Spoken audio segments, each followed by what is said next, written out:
saya dinyatakan positif.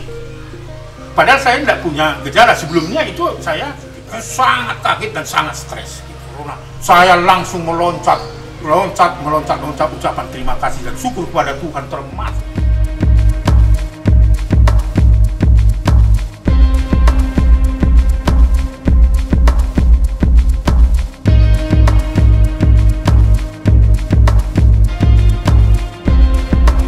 Halo sahabat anak Indonesia, bersama saya Nia. Balik lagi di Ngobras, ngobrol bareng Bang Aris. Nah, untuk kepentingan terbaik anak, jangan lupa like, comment, share, and subscribe di YouTube channel Aris Merdeka Official.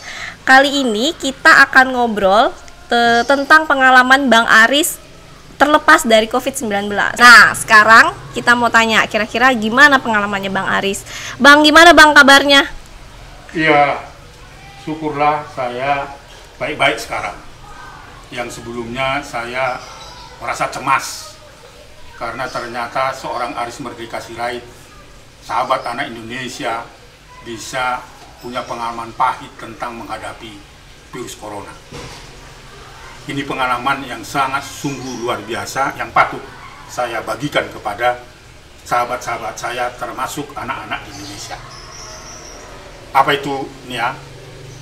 Saya ini sejak Indonesia dan bahkan dunia dinyatakan bahwa pandemik COVID-19 itu menyerang semua orang, semua lapisan.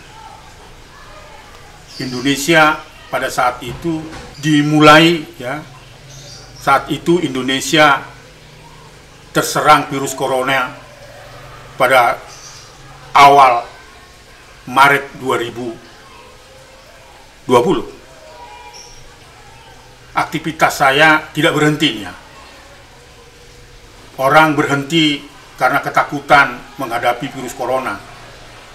Sementara kasus-kasus anak sebelum corona, sebelum COVID-19 itu juga sudah marak terjadi dan memerlukan pertolongan bahu-membahu semua orang. Tapi pengalaman kita pada saat itu, karena itu suatu keadaan yang mencekam, akhirnya tidak banyak orang yang bisa berinteraksi bersama persoalan-persoalan anak di berbagai daerah. Tetapi karena kuat kuasa doa dan dukungan semua pihak termasuk anak-anak, saya bersama dengan Komisioner Komnas Perlindungan Anak dan Lembaga Perlindungan Anak seluruh Nusantara itu justru hadir di tengah-tengah kehidupan anak-anak yang membutuhkan pertolongan dalam kerangka memperjuangkan pelanggaran-pelanggaran terhadap anak yang pada saat itu banyak orang takut menghadapi corona. Berjalan waktu terus sampai hampir 1 tahun dengan tentunya dukungan dari banyak masyarakat termasuk anak-anaknya. Saya melakukan kunjungan sekalipun banyak orang memperingatkan saya bahwa hati-hati karena virus corona itu mematikan. Tapi karena saya punya kepedulian setulus hati dan tidak ada banyak orang yang mau menolong anak-anak yang punya persoalan di masa COVID itu, saya didampingi oleh istri saya tercinta, ya, bersama tentu teman-teman LPA di seluruh Nusantara, tetap berkunjung kepada anak-anak yang menghadapi persoalan di berbagai pelosok di tanah air, termasuk anak-anak yang berada dalam situasi keadaan buruk yang tidak bisa dijumpai banyak orang. Karena niat yang tulus itu, saya setia mengunjungi tentu dengan taat pada protokol kesehatan dari COVID-19. Namun mungkin kelelahan dengan bersama-sama dengan kawan-kawan dan imunitas mulai turun. Nah, mungkin itulah yang membuat serangan itu terjadi. Di banyak peristiwa anak-anak yang membutuhkan pertolongan, tidak banyak yang berinteraksi terhadap persoalan itu. Tapi saya sekali lagi didampingi oleh istri saya yang tercinta dan tentu difasilitasi oleh kawan-kawan lembaga perlindungan anak di seluruh Nusantara. Saya lakukan itunya. Saya menjemput anak-anak yang bermasalah. Saya bertemu korban dan keluarga korban. Dan saya juga bertemu dengan pelaku-pelaku yang sudah ditahan oleh pihak keamanan atau pihak kepolisian untuk mengetahui sejauh mana persoalan itu. Dari ujung, ya, mulai dari Aceh sampai ke Merauke, saya lakukan itunya. Di mana kesempatan-kesempatan itu saya manfaatkan untuk bertemu dengan korban. Karena itulah datang suatu kerendahan hati bahwa anak-anak harus ditolong. Mungkin karena kelelahan itunya, ya, karena banyak aktivitas itu. Sekiranya Nia juga ikut ya bersama kita untuk menemui anak-anak korban longsor Sumedang ya, di mana kita berinteraksi juga dengan anak-anak itu. Saya juga bertemu dengan situasi yang sudah dinyatakan zona merah Batam misalnya, ketika ada seorang pendeta melakukan kejahatan seksual terhadap anak rohaninya. Saya juga menemui pelaku dan korban. Dengan aktivitas itu mungkin kelelahan. Nah, di mana ketika kelelahan itu, di situ mungkin masuk virus corona itu. Bang, tapi waktu abang kan maksudnya ketika dinyatakan positif COVID-19 itu, abang merasakan ada gejala nggak sih gitu? Pertama itu mungkin karena kelelahan itu, dan kita tidak merasa bahwa itu hal kelelahan biasa gitu ya. Karena saya seringkali mengkonsumsi vitamin ya. Nah, mungkin saya tidak merasa bahwa itu sudah masuk serangan corona itu. Nah, saya tidak tanpa gejala. Ketika saya mau melakukan aktivitas kembali ke Medan waktu itu, ya, menyerahkan piagam penghargaan kepada Kapolda Sumatera Utara, ya, lalu kemudian 10 Kapolres dan jajarannya yang peduli dengan persoalan-persoalan anak itu, saya lakukan swab. Pada saat itu saya lakukan awalnya adalah seperti rapid body atau antigen. Ya. Tetapi ketika itu saya dinyatakan positif. Padahal saya tidak punya gejala. Sebelumnya itu saya selalu ya langganan saya atau tempat saya untuk rapid mulai dikenal corona itu di Rumah Sakit Polri Kramat Jati, dan terakhir saya melakukan swab untuk memenuhi persyaratan perjalanan yang memenuhi aturan pemerintah. Itu yang saya katakan berencana untuk urun rembuk, membangun bahu-membahu solidaritas memerangi kekerasan terhadap anak di Sumatera Utara, karena menurut catatan Komnas, Sumatera Utara menjadi zona merah terhadap kejahatan itu. Nah, di sanalah saya dinyatakan positif, dan saya tidak merasakan gejala-gejala apa-apa. Ya, saya tidak batuk, saya tidak tidak mempunyai rasa lagi, saya tidak demam dan sebagainya, karena kebiasaan saya untuk melakukan rapid itu sebagai persyaratan perjalanan. Tapi saya sangat kaget sekali dinyatakan saya itu pada tanggal 3 di bulan Februari dinyatakan positif. Itu sangat kaget dan sangat stres gitu. Karena begitu stresnya, saya ditambahkan lagi dalam situasi yang sangat mencekam. Pada tanggal yang sama dinyatakan saya positif COVID-19, abang saya tercinta meninggal pada saat itu. Itu yang membuat saya semakin lemah. Ya, mungkin justru karena kita semakin cemas dan sebagainya, sedih dan sebagainya, itu karena abang saya yang tercinta itu pada tanggal yang sama meninggal dunia. Akhirnya saya divonis untuk dilakukan isolasi di rumah sakit, dan beruntung saya mendapatkan kesempatan tempat yang baik yang difasilitasi oleh Rumah Sakit Polri Kramat Jati, karena itu adalah langganan saya untuk melakukan rapid. Saya difasilitasi dengan baik, tetapi begitu saya sangat sedih sekali, akhirnya saya tidak punya kesempatan untuk melihat jenazah abang saya sekalipun hanya 1 detik, karena saya tidak boleh lagi keluar dari rumah sakit itu karena sudah diisolasi. Sampai ke pemakaman juga ya, diantar ke Sumatera Utara, kebiasaan atau permintaan dari abang saya juga tidak bisa mengantar, karena saya mengantar ke pemakaman karena karena saya tetap harus diisolasi di rumah sakit COVID. Jadi pengalaman saya sangat luar biasa, dan itulah membuat saya jatuh. Karena selain saya jatuh karena saya nggak pernah menyangka bahwa saya dapat menerima virus COVID-19 yang mematikan itu, abang saya pada saat itu meninggal dunia. Jadi itu menambah saya semakin imun saya semakin turun. Iya bang, saya juga sempat ngeliat sih begitu abang dinyatakan positif, kemudian video abang saya dapatkan dan abang situ tampak drop gitu bang. Kemudian apa yang abang rasakan gitu? Ditambah lagi kan abang harus diisolasi mandiri sendiri gitu. Apa yang abang rasakan saat di ruangan sendiri? Kemudian untuk menguatkan, ayo Aris sembuh, masih banyak anak-anak Indonesia yang membutuhkan kamu gitu. Apa yang abang lakukan ketika di ruangan itu sendiri dengan kondisi di satu sisi abang sudah meninggal, tapi abang nggak bisa lihat, tapi abang juga dinyatakan positif. Semangat apa yang abang lakukan? Ketika saya menerima vonis bahwa saya itu positif COVID-19 dan abang saya pada saat yang sama juga meninggal dunia, itu saya rasakan drop sangat luar biasa. Karena pada saat saya dinyatakan positif itu, saya langsung dimasukkan dalam ruangan di mana saya menemui salah seorang juga yang positif COVID di satu ruangan. Pada saat itu saya drop sekali karena saya berpikir bahwa saya mungkin tidak harus bersama orang lain gitu. Tetapi pada saat itu saya ditempatkan satu kamar itu 2 orang.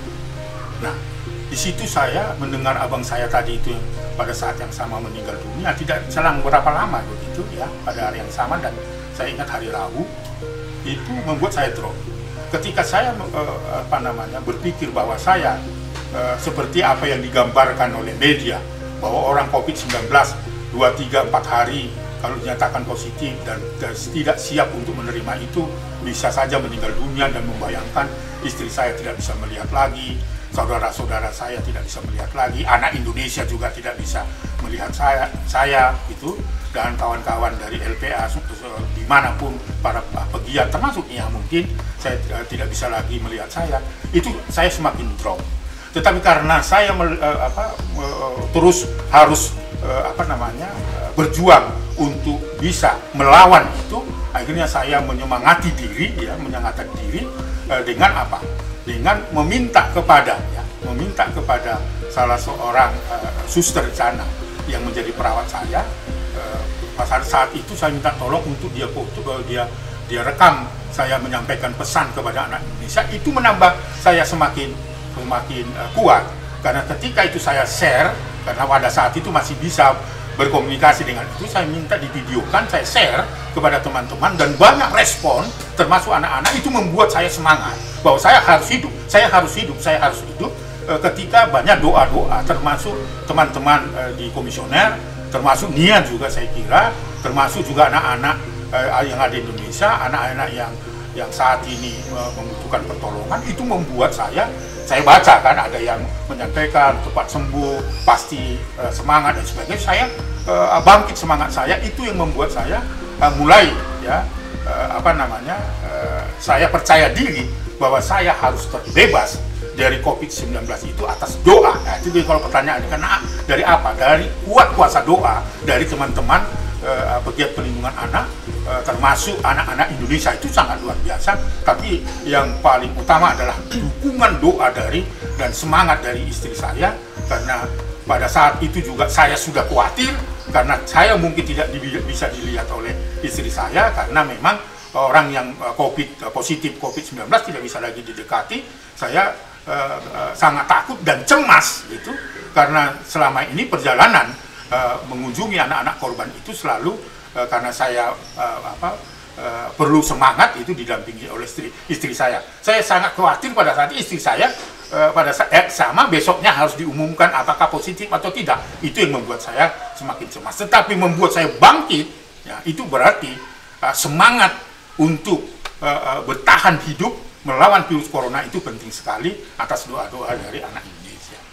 Dan yang saya tahu kan abang tuh kalau kemana-mana atau tidur pun nggak ditemenin sama Ibu Ros, istri abang. Itu gimana bang pas setelah akhirnya abang harus sendirian di kamar? Cara abang untuk mengatasi ketakutan itu seperti apa bang? Sangat sedih sekali memang ya. tetapi semangat saya muncul dan kuat itu untuk melawan virus corona itu yang saya harapkan kepada siapapun bangsa Indonesia di dunia ini juga harus tetap semangat dan percaya diri bahwa kuasa doa dari kawan-kawan itu membuat kita semangat itu muncul. Yang membuat saya sedih tentu karena biasanya saya harus hidup bersama dengan istri kemanapun ya, dalam perjuangan apapun.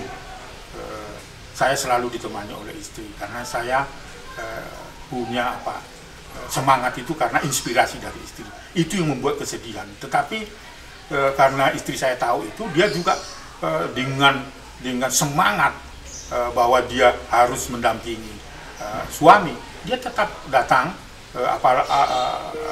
sekalipun hanya lihat di monitor dari apa yang difasilitasi Rumah Sakit Polri Kramat Jati, tetapi semangat doa itu yang membuat ya bahwa dia sendiri kuat, padahal bayangan saya bisa saja karena di mana-mana dan kemana-mana pun didampingi oleh istri bisa saja dia juga bisa positif, tetapi saya percaya diri istri saya dengan doanya yang kuat dan salam-salam semua orang yang membuat saya semangat, dan itulah membangkitkan saya untuk melawan virus corona itu.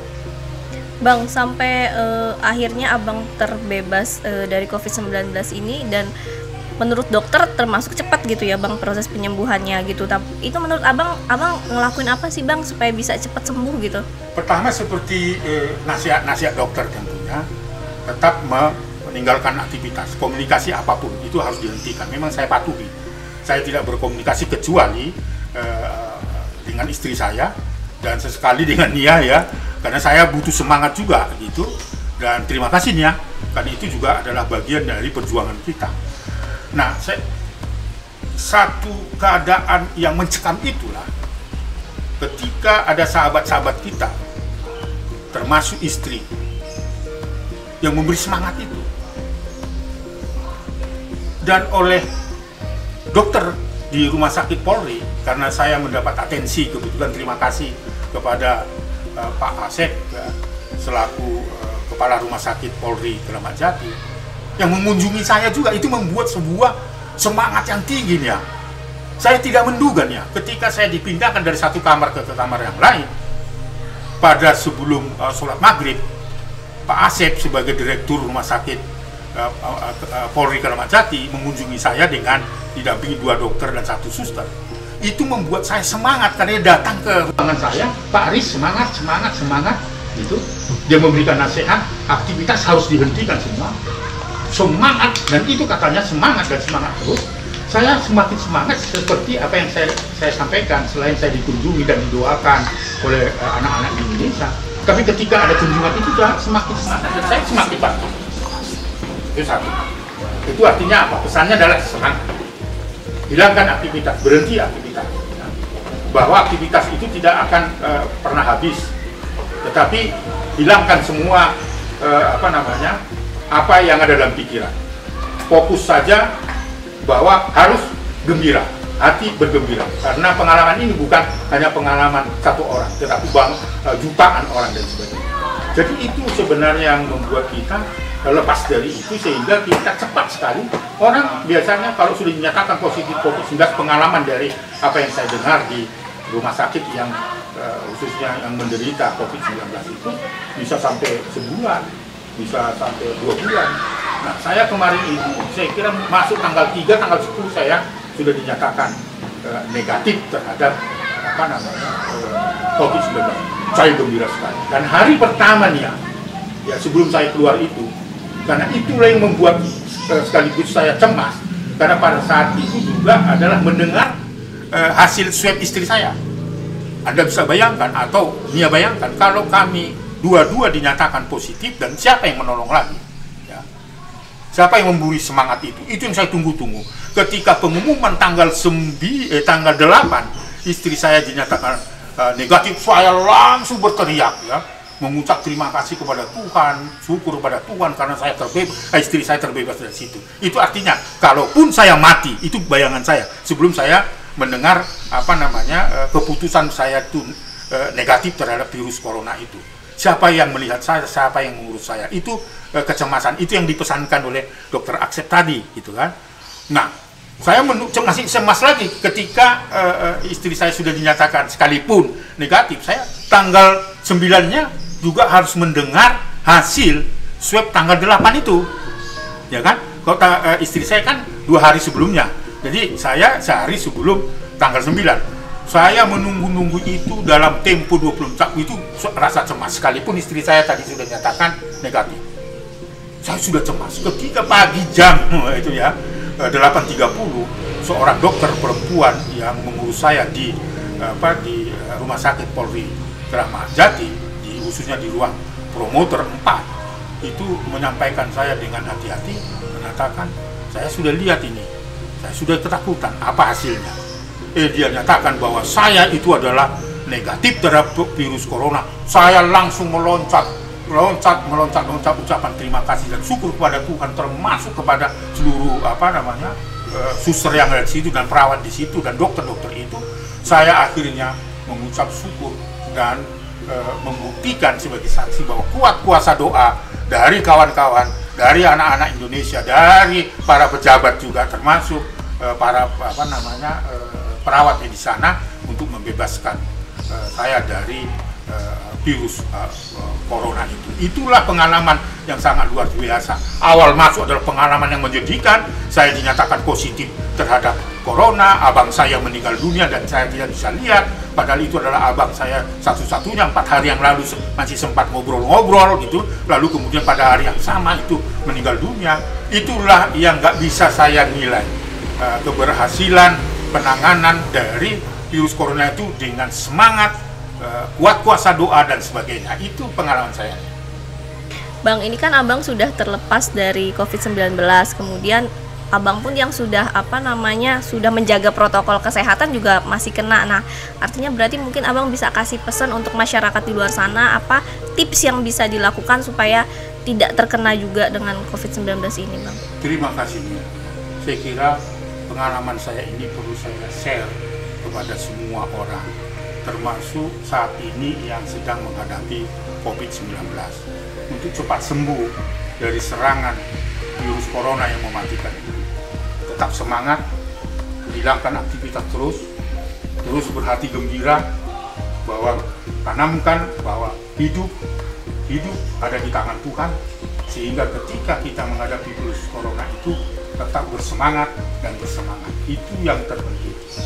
Nah, untuk sahabat-sahabat saya yang sudah terbebas dari virus corona yang mematikan itu dan saat ini sedang isoman di rumah, bahkan sudah selesai isoman yang ditentukan 14 hari, tetap jaga kesehatan, jaga protokol kesehatan dengan 3M itu, tetap menjaga jarak, menjaga kerumunan, pakai masker dan mencuci tangan. Itu sekalipun kita sudah dinyatakan terbebas dari virus corona. Lalu kemudian kita juga harus memberikan semangat kepada teman-teman kita seperti pengalaman saya. Kalau ada saudara-saudara kita yang saat ini sudah dinyatakan sembuh, tetap kita saling mengingatkan di antara kita untuk tetap taat pada protokol kesehatan. Dan bagi sahabat-sahabat saya yang saat ini sedang dirawat, hadapilah itu dengan semangat bahwa dipastikan akan sembuh seperti pengalaman yang saya alami. Dan sekali lagi tetap kita berdoa karena berdoa itu adalah jalan kita meminta kekuatan dan mengucap syukur kepada Tuhan. Itu adalah yang ingin saya sampaikan ke semua orang. Dan tetap jaga kesehatan. Kalau kita masih rasa batuk-batuk setelah dinyatakan bebas, juga kita harus melakukan aktivitas olahraga yang tidak berlebihan. Tetapi bagaimana kita harus menjaga makan yang tentunya menambahkan imunitas pada diri kita. Saya kira begitu nih ya. Mudah-mudahan pengalaman saya ini adalah pengalaman yang bisa dipakai sebagai bagian dari kita terbebas dari virus corona yang mematikan itu. Bang, terima kasih banyak atas obrolan hari Terima kasih, ini. Nia. Saya dan anak-anak Indonesia di luar sana juga pasti selalu mendoakan abang selalu sehat, kemudian lekas pulih. Karena sejujurnya juga saya juga sedih kemarin waktu abang dinyatakan positif. Aduh, ini kapan lagi kita bisa ngobras bareng. Makanya setelah mendengar abang akhirnya nih, ternyata abang sudah negatif dan abang sudah sembuh. Wah, senang banget akhirnya. Akhirnya kita bisa ngobras lagi. Terima kasih Nia. Jadi artinya saya akan bisa bersama kembali lagi anak Indonesia. Opung, saya sebagai bagian dari Komnas Perlindungan Anak, sahabat Nia, sahabat kita semua, sahabat anak Indonesia, akan tetap memberikan pertolongan, hadir di tengah-tengah kehidupan anak-anak Indonesia. Sekali lagi terima kasih atas doa anak Indonesia, terima kasih atas dukungan moral, kekuatan, doa juga dari kawan-kawan LPA di seluruh Nusantara. Saya kira ini pengalaman yang cukup berarti bagi saya dan anak-anak Indonesia. Karena anak-anak Indonesia masih banyak yang membutuhkan Bang Aris. Makanya Abang juga harus semangat terus. Betul. Nah, itu tadi ngobrol bareng Bang Aris, gimana caranya Bang Aris akhirnya terbebas dari COVID-19, dan itu menjadi pengalaman yang luar biasa. Dibuktikan meskipun Bang Aris sudah melakukan protokol kesehatan, tapi tetap bisa kena ya, mungkin karena memang faktor kesibukan dan kita juga nggak tahu ya, ternyata di luar sana mungkin orang yang dekat sama kita, atau misalnya kita nggak sengaja di suatu tempat kemudian lagi makan atau lagi apa gitu ya Bang, tetap terpapar artinya gitu. Sama itu memang harus tetap jaga kesehatan, tetap jaga pakai masker selalu, kemudian tetap mencuci tangan dimanapun, ketika masuk ke rumah pun juga betul. Itu memang sebaiknya memang jangan langsung masuk ke tempat tidur atau memang langsung mandi misalnya gitu ya Bang, pakaiannya langsung dicuci seperti itu. Hal seperti itu memang yang mungkin sudah mulai dibiasakan ketika kita keluar dari rumah seperti itu. Nah, sekian ngobrol bareng Bang Aris. Jadi sebelumnya sebelum nanti saya mengakhiri ini, kegembiraan saya nanti tunggu saya akan bernyanyi bersama istri saya, kegembiraan itu. Oke, berarti Bang Aris mau nyanyi nih karena senang ya Bang habis lepas dari COVID-19. Ucapan syukur kita dengan nyanyi Perahu Cinta. Perahu Cinta. Kira-kira gimana lagunya? Saksikan terus ngobrol bareng Bang Aris, tapi jangan lupa like, comment, share, and subscribe. Itu untuk kepentingan terbaik bagi anak di YouTube Aris Merdeka Official. Jangan lupa saksikan terus episode kita selanjutnya. Salam anak Indonesia. Anak terlindungi, Indonesia maju. Bye bye.